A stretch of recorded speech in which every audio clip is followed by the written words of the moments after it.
वज़ीर दाखिला शेख रशीद साहब इस हमले को दुश्मन की साजिश करार दे रहे हैं। सब्सक्राइब करें और बेल दबाएं ताकि कोई खबर रह न जाए। मौलाना फजल रहमान साहब को कह रहे हैं कि जी नंबर्स पूरे हो चुके हैं, अब हुकूमत का आखिरी वक्त करीब आ चुका है। मुत्तहिदा अपोजिशन की तरफ से वज़ीर आज़म इमरान खान साहब के खिलाफ तहरीक अदम एतमाद लाने के मामले पर खबर के मुताबिक ज़राए के मुताबिक मुस्लिम लीग नून ने 38 हुकूमती अरकान असम्बली की हिमायत मिलने का दावा किया है। और ज़राए बताते हैं कि 38 हुकूमती अरकान असम्बली की जो फहरिस्त है, लिस्ट है, मुस्लिम लीग नून के कायद नवाज शरीफ को भिजवा भी दी गई है। अब अंदर की खबर क्या है कि जो सौदेबाजी है अगले इंतखाबात में नून लीग का टिकट लेने के बदले की गई है, क्योंकि नून लीग ने 10 अरकान को आइंदा इलेक्शन में पार्टी टिकट देने की यकीन दहानी करवा दी है। अच्छा, मुस्लिम लीग नून के सीनियर रहनुमा ने दावा करते हुए बताया है कि हुकूमत के 16 अरकान कौमी असम्बली हमारे साथ हैं, 16। और सीनियर लीगी रहनुमा ने यह दावा भी किया है कि मुस्लिम लीग नून ने हम ख्याल हुकूमती अरकान को 3 ग्रुपों में तकसीम कर दिया है। पहले में वो अरकान हैं जो हुकूमती पॉलिसीज से दिलबर्दाश्ता हैं, दूसरे में जो हुकूमत का साथ छोड़ने की सोच रखते हैं, और तीसरे फेज़ में देखो तो इंतज़ार करो की सोच रखने वाले अरकान हैं। अब मौलाना साहब शायद इसी को देखते हुए यकीन के साथ कह रहे हैं कि जी अदम एतमाद के वार से हुकूमत को कोई नहीं बचा सकता। अच्छा, एक और ख़बर कि अपोजिशन आज अदम एतमाद की तारीख का ऐलान कर देगी, लेकिन शहबाज शरीफ साहब के बीमार होने की वजह से अदम एतमाद की जो तहरीक है उसकी डेट का ऐलान करने में अब थोड़ी ताख़ीर हो गई है। अब इसीलिए मौलाना साहब का कह रहे हैं कि तहरीक अदम एतमाद का जो मुसव्विदा है वो तैयार कर लिया गया है। अब इसे पेश करने की जो हतमी तारीख है उसका ऐलान आइंदा 1-2 रोज़ में कर दिया जाएगा। अच्छा, मुस्लिम लीग नून के कुछ सीनियर रहनुमाओं ने इस बात की तस्दीक की है कि अपोजिशन जमातें अदम एतमाद के इक़दाम की कामयाबी के बाद क़ब्ल वक्त इंतखाबात पर तकरीबन मुत्तफ़िक हो चुकी हैं। उनका यह भी कहना है कि जी PPP के जो चेयरमैन बिलावल जरदारी साहब है उन्होंने भी बाद इंतखाबी इस्लाहात के बाद फौरी इंतखाबात पर रजामंदी का इशारा दे दिया है।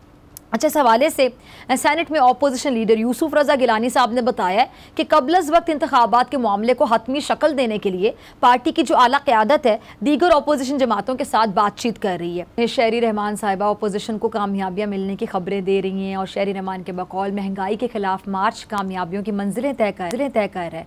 सोया हुआ ज्याला जाग उठा है, घरों से निकल आया है। तब्दीली सरकार ने अवाम पर महंगाई के बॉम्ब गिरा दिए और इसीलिए महंगाई के खिलाफ मार्च को कामयाबियां मिल रही हैं। अच्छा, शहरी साहबा ये भी कह रही थी कि जी हमारा मकसद तब्दीली सरकार को नहीं बल्कि तबाही सरकार को हटाना है, बिजली और गैस बहरान से अवाम को निकालना है, और हमारे दौर में मौजूद जो कीमतें हैं कीमतों से आदी थी। अच्छा, तबाही सरकार के कदम लड़खड़ाने लगे हैं, ये भी कह रही हैं। अच्छा, भाई खबर ये भी है कि वफाकी दारुल हुकूमत की इंतज़ामिया ने पीपल्स पार्टी को इस्लामाबाद में 3 की बजाय सिर्फ 1 रोज़ जलसे की इजाज़त देने का फैसला किया है।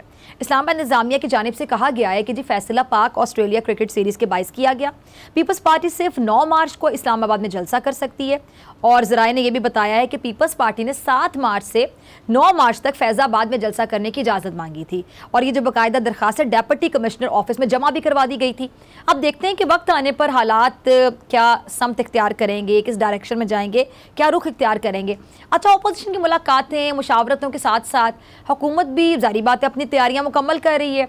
वज़ीर आज़म साहब चौधरी बरादरान के साथ मुलाकात कर चुके हैं और मुनस सलाई से भी उनकी 2 मुलाकातें हो चुकी हैं। अब इन मुलाकातों से काफ लीग के जो तहफ़्फ़ुज़ात हैं वो दूर हुए हैं या नहीं हुए हैं अभी भी कुछ क्लियर नहीं हो रहा है, लेकिन नाक़िदीन के ख्याल में इस अहम वक्त में हुकूमती इत्तेहादियों का किरदार इंतहाई अहम है। ये एक हुकूमती इत्तेहादी जमात के सरबराह कह रहे हैं और इनके अल्फाज तहफ़्फ़ुज़ात हुकूमत नहीं दूर करने, मगर लगता है ऐसे कि गेम इस वक्त मज़ीद उलझ रही है और हुकूमत को समझ नहीं आ रहा कि वो आखिर करे क्या।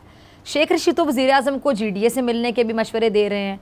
क्या वज़ीर आज़म साहब, सवाल ये कि इन मशवरों पर अमल करेंगे या नहीं करेंगे? और हुकूमती खिलाड़ी तो सब अच्छा की गर्दान फ़िलहाल कर ही रहे हैं, कह रहे हैं हम बिल्कुल घबराए हुए नहीं हैं, अपोजिशन के घबराने का वक्त है। हुकूमत कॉन्फिडेंट बज़ाहिर नज़र आती है। वफाकी वज़रा का दावा यही है कि अपोजिशन अपना शौक़ पूरा कर ले और इसमें घबराने वाली कोई बात नहीं है।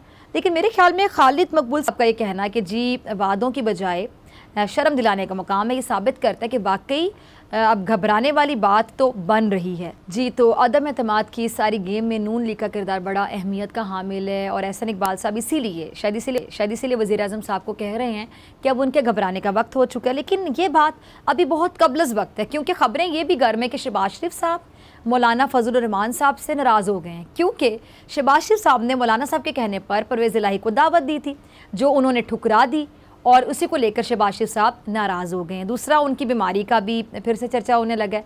अब इसलिए कुछ पता नहीं चल रहा कि सियासत में आखिर अब आगे क्या होने जा रहा है। बकौल परवेज़ इलाही साहब के बड़ी हांडी चढ़ी है, कुछ ना कुछ तो निकलेगा, लेकिन सवाल दोबारा वही अवाम का कि इस सियासी अफरा तफरी में अवाम को क्या मिलेगा। जो हांडी चढ़ी हुई है उसके इंग्रेडिएंट्स में अवाम के लिए कुछ चढ़ा हुआ है या नहीं चढ़ा हुआ है, या अपने अपने मफादात आपने उस हांडी में सब ने डाले हुए जितने जितने डालने थे, और तड़का भी अपने मफादात का लगा दीजिएगा, एंड में भी अवाम को निगलेक्ट कर दीजिएगा, इग्नोर कर दीजिएगा। अवाम बेचारी परेशान है कि हमारे लिए क्या हो रहा है। अब क्या अदम एतमाद से अवाम के लिए, आप कहते हैं सबसे बड़ा मसला क्या जी महंगाई। आप लोग इमरान खान साहब की हुकूमत को इसलिए गिराना चाहते हैं, घर भेजना चाहते हैं, क्योंकि आपको लगता है कि बेचारी अवाम महंगाई में पिस गई, अवाम रोज़गार के मौके नहीं है, महंगाई होती चली जा रही है, जो ज़रूरत की अशियाँ हैं वो अवाम की दस्तरस से बाहर होती जा रही हैं। तो अगर महंगाई से अवाम की जान छूटेगी तो बताएं कि अवाम की जान आप महंगाई से छुड़वाने के लिए क्या करने जा रहे हैं। क्योंकि माशी जो माहिरीन हैं उनको सुन लें, वो कहते हैं कि ऐसा कुछ नहीं होगा।